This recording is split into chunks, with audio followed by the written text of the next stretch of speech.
Closing in on the 2024 NFL draft, and there's so many ways to look at this. There's athleticism, there's testing, there's tape, and ladies and gentlemen, there is data, and data cannot be ignored. Jim Cobern is here, going to fill us with some data on some prospective prospects for the Cleveland Browns for the 2024 NFL draft. Your latest Locked On Browns starts now. You are Locked On Browns, your daily Cleveland Browns podcast. Part of the Locked On Podcast Network. Your team every day.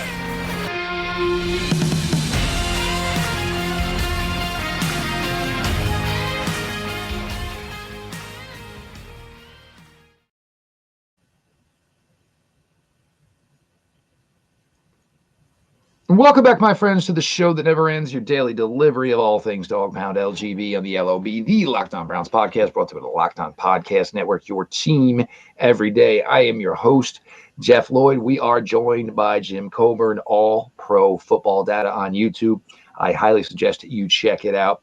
I appreciate everybody who makes Locked On Browns their first listen every single day. The everyday crowd keeps on growing. Don't be left out. Join and subscribe to the Locked On Browns YouTube channel. Show is always available, always free, wherever you get your podcasts. Today's episode is brought to you by Gametime. Download the Gametime app, create an account, and use code LOCKEDONNFL for $20 off your first purchase. We've spoken about Jim Cobern before, his number, the metrics. Obviously, Pete Smith, a big fan. I'm a big fan. I've been doing shows with Jim Cobern. I'm going to say a decade, literally a decade now. I remember 2014, Odell back. I mean, we've been doing this a long time, Jim. So it's great to get you on here. Now, Jim, the Browns, it looks pretty cut and dry as to where the meat would probably be. As far as them on the offensive side of the ball, it would just be about adding some skill. The running back room, look, this is one where I think it's a need. I'm not sure they do. Field Yates puts out a mock draft today. He has, obviously Trey Benson from Florida State going to Cleveland at 54. But this class of running backs, and a lot of people I think are down on this class. I'm not. Maybe part of it is because maybe you don't have that headline attraction. There is not that Bijan Robinson in this class, just an overall maybe talent that people feel only comes around every couple of years. But I think the Browns need one. Can I get somewhere 54? Can I get someone 83?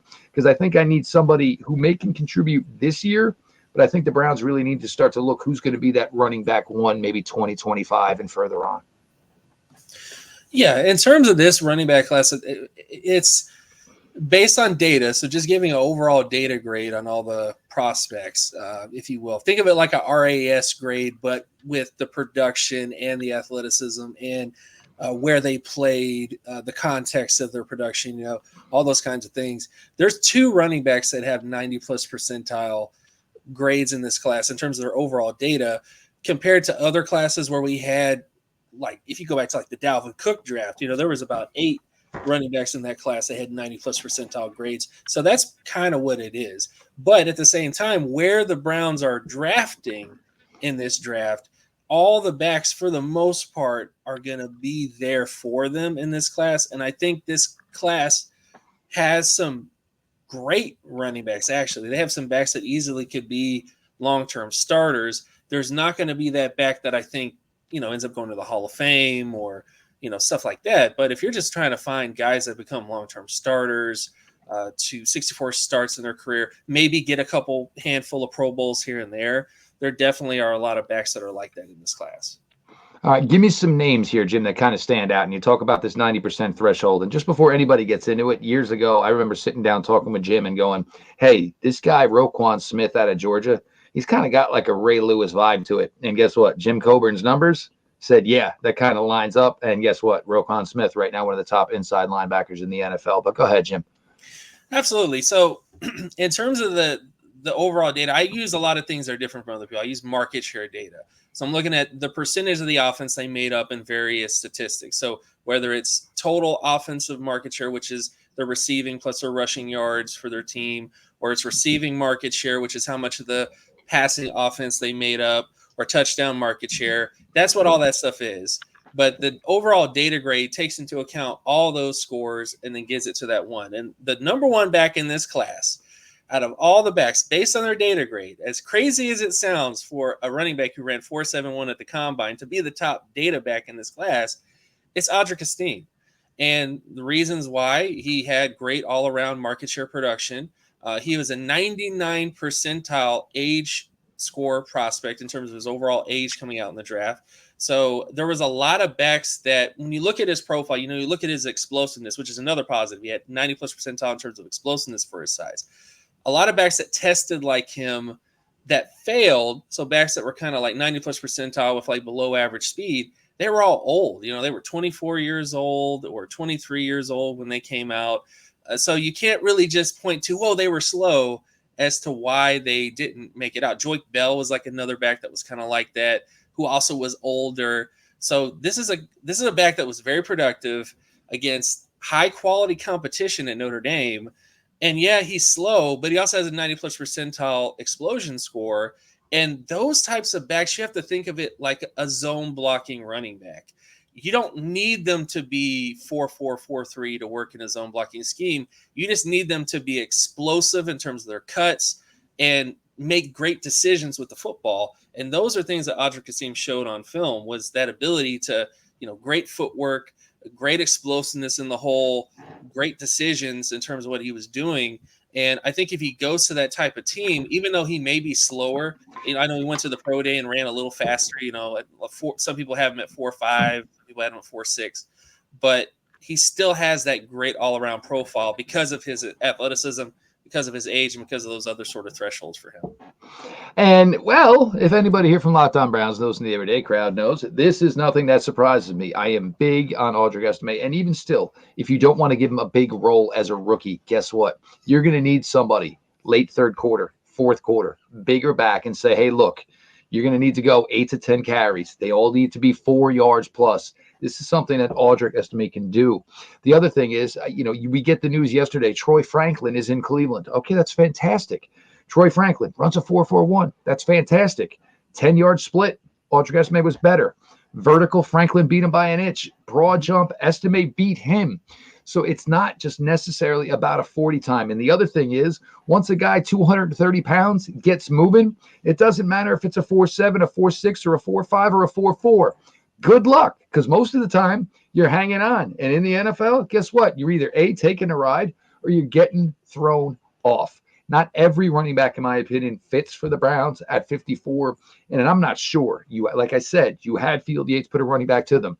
But if it's a guy like Audric Estime, and yeah, maybe he's not a big threat in the passing game, the Browns have running backs that can do that. He can give you that 4.5 to maybe 5 yards per carry. And the Browns have gotten so accustomed to with a player like Nick Chubb. We're going to move it up. We're going to go to the wide receiver side here. Jim's going to give some names here. This could obviously be something here. And look, do the Browns move back from 54? Possibly. Do I think the Browns want 3 cracks in the top 100 in this draft? I think they probably do. So we'll talk about some wide receivers that can fit through Jim's profile here. Your latest Locked On Browns rolls on. Appreciate everybody for being along for the ride.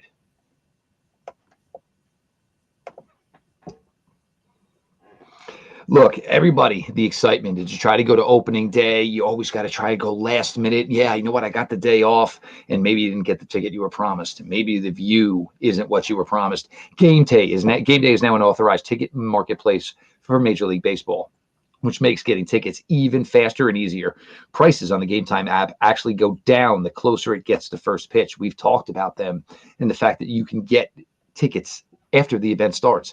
Killer last-minute deals, all-in prices, views from your seat, and the lowest price guarantee. Gametime takes the guesswork out of buying MLB tickets. For me, it's tough, but I've told you guys, me, my wife, my girls, we love to go to live events. The problem is, with so many busy schedules, we have no idea when we can go. So we are the epitome of last-minute ticket buyers. Last-minute deals. Save up to 60% off buying last minute for sports, concerts, comedy, theater, and more. Save even more with exclusive in-app deals on select seats ahead of the game or event. You can get zone deals. Save even more when you choose a section and let Gametime choose the seats. You get a panoramic view from your seat in the app before you buy, so you know you're getting what you're paying for.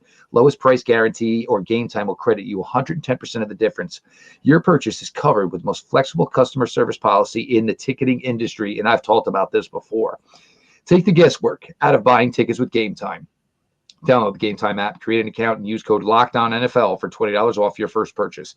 Terms apply. Again, create an account and redeem code LOCKEDONNFL for $20 off. Download the Gametime app today. Last minute tickets, lowest price, guaranteed.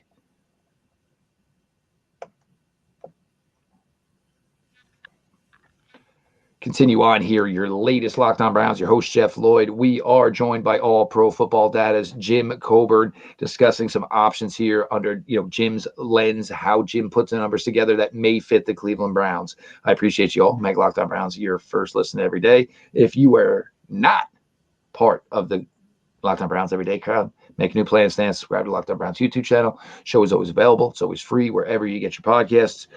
Jim, now this is, if you ask me, I think running back might be the bigger need because there is no future to this room. Maybe the future for the wide receiver room is a little less murky with Jerry Jeudy. They are talking maybe whether or not to rekindle and, keep the Amari Cooper relationship going further. But the thing is, this is a great wide receiver class. So if you can find a way to get into a great wide receiver class, even if it is not one of your bigger needs, you'd be foolish not to. Look, it's like Thanksgiving. All the great food is there. You want some. Jim, so this could be something, maybe 54, maybe 83, but there's a lot of teeth, a lot of depth to this class. A lot of the age lines up. The athleticism lines up. The production lines up. Look, the production's always going to line up for wide receivers in the years to come. Ain't nobody in college football stopping throwing the football. Ain't nobody going to stop from the 4-hour games. But, Jim, some guys here, whether it's round 2, round 3, or maybe, and this is where the Browns are in a tough spot, it's that 83, and then they're not again to the 150s. That's why I think the Browns may make a move here to try to close that gap from that pick. But some wide receivers here. Look, we know who the best in show is in this class. Who are some other guys that can fill some needs? Absolutely. I'll give you a handful. So, first of all, I think Jalen Coker from Holy Cross would probably be that player that would probably be in day 3. Maybe high 4th round area for him. And a lot of that is because of where he played. He played at Holy Cross. So I don't know about you, but I don't remember the last NFL player to come from Holy Cross. There probably was one, but I would have to go to the data and kind of look at everything for that. But he had great production traits at Holy Cross. He has NFL athleticism. And in many ways, he tested very similar in terms of his athleticism profile to Keon Coleman from Florida State. But he's like a discount version of that. He had elite explosiveness with average speed for his size. But he's, in terms of the film, I mean, there's a lot of things to really like about him. And I think in terms of his overall data profile, it's there for him. And he's definitely going to be in that day 2, day 3 range. Malik Washington from Virginia is another player that was ridiculously productive at Virginia. The problem is Virginia wasn't really that great of a football team last year, and that's the biggest thing that kind of pushes his profile down. But he has the athleticism traits that you're looking for, elite explosiveness for him with above average speed and above average flexibility for his size. I know a lot of people compare him to Steve Smith Sr. He's not Steve Smith Sr. based on his production data and his but he is similar in terms of athleticism traits. And I think that I could see the similarities that some people are making. I know he's a short wide receiver, but he has a similar athleticism traits that you're looking for with that. Then, of course, Malachi Corley from Western Kentucky. If you're looking for a wide receiver, more so a yak receiver, getting yards after contact, bubble screens, short yardage plays where you're just getting a lot of yards after contact. That's where he really excels. He has near elite athleticism. When he had his pro day, he had an 89th percentile speed score for his size. The guy is chiseled, in terms of just like looks the part, having that kind of Terrell Owens, Shannon Sharp like body to him, which I know body isn't everything, but it does help to have, that kind of frame to kind of take the hits, in the middle of the field, intermediate, short range areas. And I think he'd be pretty impressive from that perspective. Javon Baker from Central Florida is another wide receiver that has the production traits. And when I did all of his data profile, a lot of people have been comparing him with Chad Johnson or, Ocho Cinco, but he tested almost identical to Chad Johnson coming out of Oregon State in terms of his overall production profile. Now, Chad Johnson wasn't as good of an athlete coming out. I mean, there's a lot of reasons for that. I mean, he can probably, speak on that, why his pro day numbers and other things like that weren't the best. Obviously, McDonald's. Yeah, exactly. But good profile for him. as well. And I think the last guy I'll mention is Luke McCaffrey from Rice. He has a good production profile, and there's a lot of decent things to his profile that I think, based on his production, athleticism traits, I'm not going to make the Cooper Kupp jump. I don't think he's going to be as good as Cooper Kupp, but he does have similar athleticism to Cooper Kupp, and his overall production traits are also decent. It could be in that day 3, 5th round, 6th round range, and could be, a starter for you or a slot guy in terms of, what you're looking for.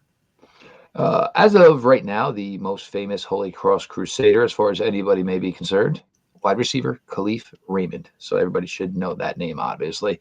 But Jim, look, there's going to be guys that the Browns miss out on, and obviously a lot of significant wide receiver movement in the first round, first 32 picks, with the Lad McConkeys, with the big names. Any of those names, maybe something doesn't line up. And I'm not saying, obviously, we're trying to tank anybody here, but everybody, the Neighborses of the world, the Harrisons of the world, the Thomas Juniors of the world, Roma Dunziers of the world. If for any of these guys is something just not necessarily lining up under your metric? The only wide receiver, okay, there's a couple. So one of them, Adonai Mitchell, is somebody who he has a great production not great production, but his overall data points to decent things. But his market share data, he had average receiving market share, average total offensive market share, and that puts him more in the range of, say, a Josh Gordon, for example, or Cordell Patterson, if you will. Those types of players. And Cordell Patterson has done well in terms of transitioning to like a running back, more so after the catch type player. But that's the biggest issues with him, is that he didn't have elite receiving market share in college, didn't have elite total offensive market share. He does have elite athleticism traits, and those are the biggest reasons why he's being pushed up in terms of the data.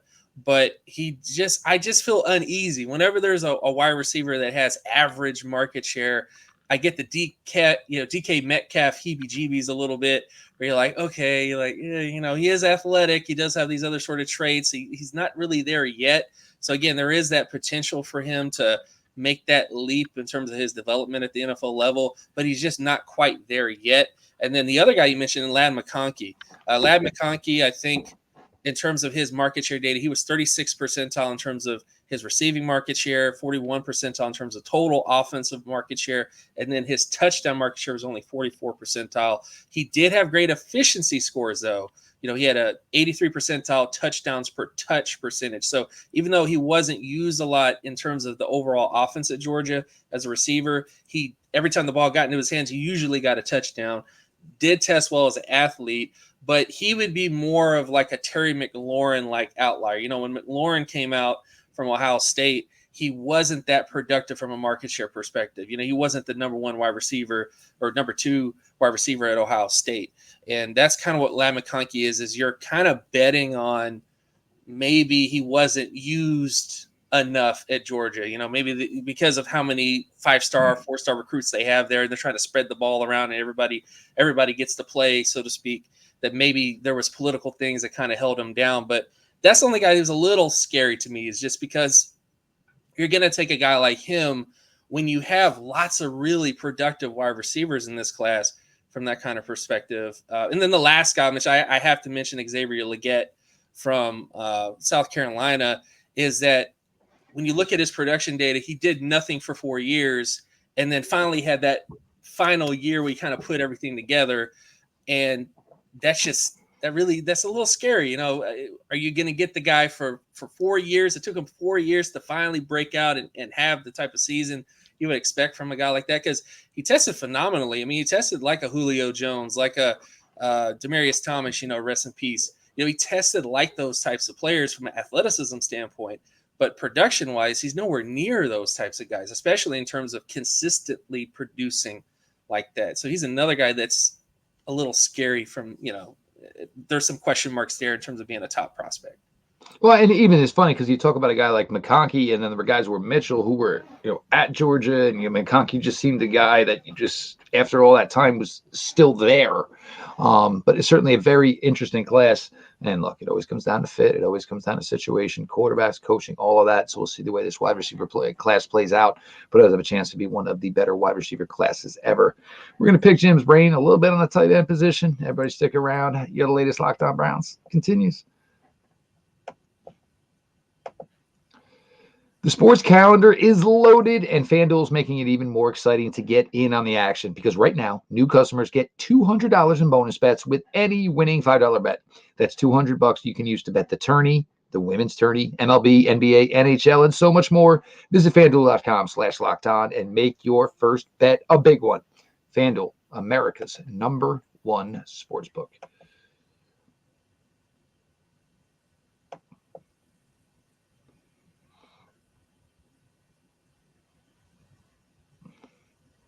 Continuing on, we're about to close out segment 3, your latest Locked On Browns. Your host, Jeff Lloyd, joined by All Pro Football Data's Jim Cobern. Appreciate you all for making Locked On Browns your first listen. The everyday crowd, you're a bunch of filthy animals, but you're my filthy animals, and I appreciate you. Make sure you join the filthy animals. Subscribe to Locked On Browns YouTube channel. Show is always available, always free, wherever you get your podcast. Browns are in a really difficult position right now, tight end-wise. David Njoku has finally hit everything they thought he was going to be. But after that, there's not much more there. I said for the last 2 years, get in on the tight end class. Both those classes were extremely deep. This class, not as deep. But, Jim, is there some help to be had from the 2024 tight end class? Absolutely. I think in terms of, I know we talked about day 2, maybe looking more at the running back position or the skill position, wide receivers, running backs, those types of things. But looking at the tight end class, there's 4 tight ends in this class that have 90-plus percentile data grades. One of them, of course, is Brock Bowers. I don't think you're going to get a chance to get Brock Bowers. I mean, think we're safe, yeah. Yeah, I think you're safe on that one. But then you have Ben Sinote from Kansas State. He was very impressive in terms of his production traits, athleticism traits. He tested very similar to Jared Cook in terms of his overall production profile, and is more so that kind of H-back, but he can play in line. That's the thing. When you watch him on film, he's a very decent blocker, had 90-plus percentile in terms of explosiveness and flexibility for his size. He has all the traits you're looking for in terms of a starting tight end to maybe Pro Bowl-ish tight end. So if you were thinking about, okay, David Njoku, who I was a big fan of because of a data guy, great athleticism traits coming out, and the production wasn't all the way there, but hey, maybe he puts it together at the NFL level. And, it took him a bit and he finally did it. But maybe if you want to move on from him, or at least get a guy that you can get in place to kind of get some snaps and get that experience to be opposite of him and then eventually move on, that might be who you get as a guy like Sinote.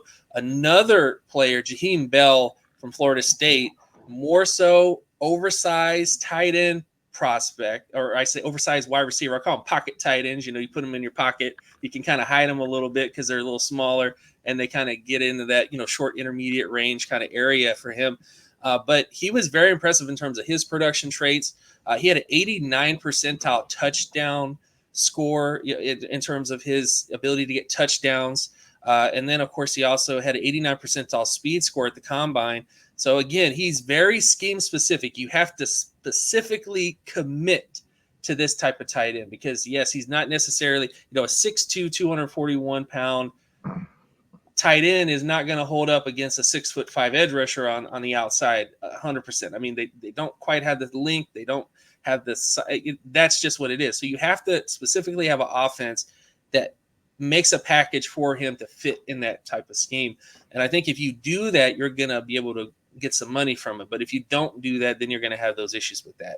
And then the last 90-plus percentile tight end I think to mention would be Jatavian Sanders from Texas. He's not quite there physically, but again, he's one of the youngest tight ends in this class. He had a 97 percentile age score. And then on top of that, he has the size metrics you're looking for, has the production metrics you're looking for. So he's a lot of a projection from that perspective in terms of his overall size.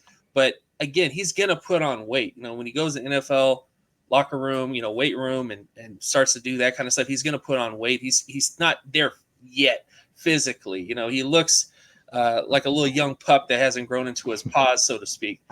So that's kind of what you're looking at with him. And the last two tight ends I'll mention. So again, day 3, if you're going to take a flyer on a tight end, you're just going to go for an uber athletic tight end who wasn't really that productive. I think you have to either go with Theo Johnson from Penn State, 98 percentile explosion, 95 percentile speed, 92 percentile flexibility, market share production, not there. Wasn't that productive at all. And the next guy would be Tip Riemann from Illinois. Same thing, 90 plus percentile in terms of all of his athleticism traits. But the advantage that he has over Johnson is that he did have above average touchdown market share, touchdown production.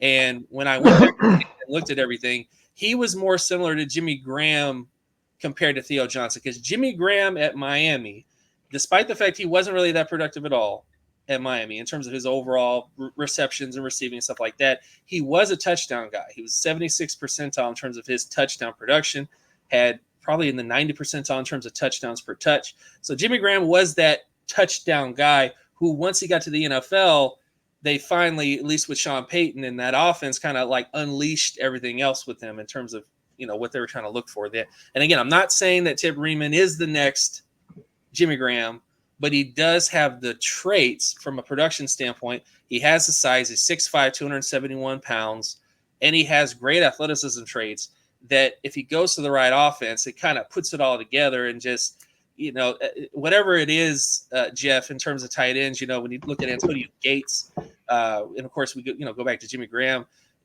if they're great athletes, you are able to kind of get them in there, and maybe you get some fire going, maybe you get that spark, and then it finally puts it all together.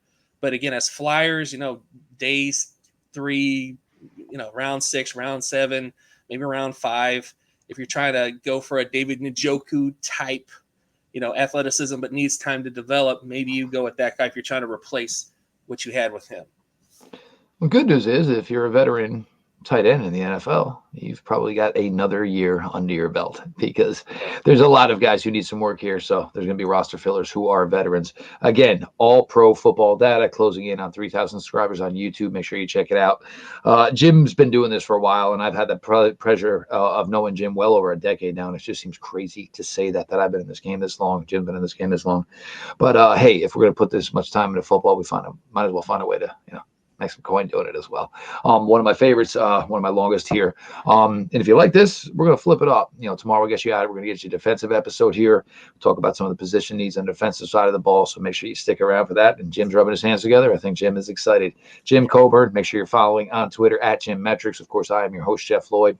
Appreciate you all for making Locked On Browns your first listen every single day. The everyday crowd, you want in. Subscribe to Locked On Browns YouTube channel. Simple. You are in. Show is always available, always free, wherever you get your podcasts. This has been your daily delivery of all things Dog Pound. LGB on ELOB. Let's go, Browns.